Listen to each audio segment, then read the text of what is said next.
Welcome back. మహానాడులో చంద్రబాబు మాట్లాడుతున్నారు. ఇప్పుడు ఆ లైవ్ చూద్దాం. ఒకసారి మీ అందరికి విజ్ఞప్తి చేస్తున్నా, అదే మారిగా ఈ రోజు నా ఆలోచన, ఇది నెరవేర్చేది పార్టీ కార్యకర్త. అందుకే కార్యకర్తే అధినేత, మీరే నా హైకమాండ్ కూడా, మీరే సుప్రీం కూడా. ఇది పార్టీ సిద్ధాంతం అని మరొకసారి విజ్ఞప్తి చేస్తున్నాను. వేదిక పైనుండే నాయకులు గాని మీరు గాని అందరం గుర్తుపెట్టుకోవాల్సింది, పార్టీకి సాధారణ కార్యకర్త ఎప్పటికీ శాశ్వతంగా సుప్రీంగా ఉంటాడని చెప్పి కూడా నేను మీకు తెలియజేస్తున్నా. మామూలు విషయం కాదు. 45 రోజుల్లో 1 కోటి మెంబర్షిప్ చేయించిన, కోటి పైన మెంబర్షిప్ చేయించిన ఏకైక పార్టీ తెలుగుదేశం పార్టీ.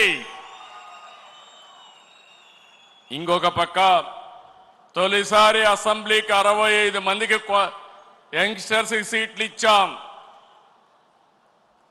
ఇది ఒక చరిత్ర. ఏ రాజకీయ పార్టీ కూడా ఇంత సాహసం చేయలేదు.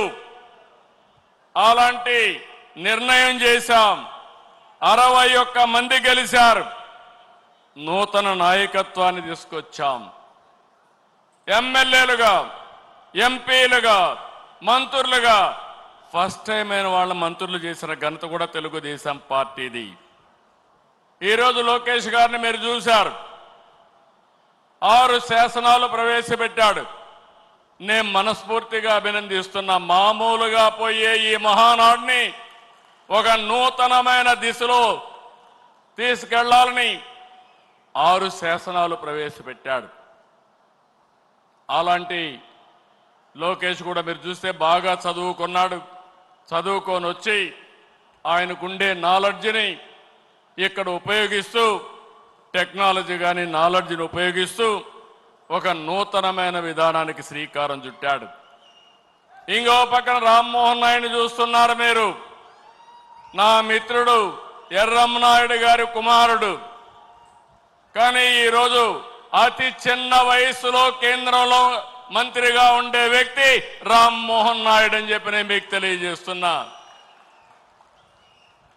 అదే మరి ఏ పార్టీ కూడా చెయ్యలేదు. ఒక సాధారణమైన కార్యకర్త కొడుకు వెంకట్రాజు, ఆయన్ని ఎమ్మెల్యేగా చేశాం.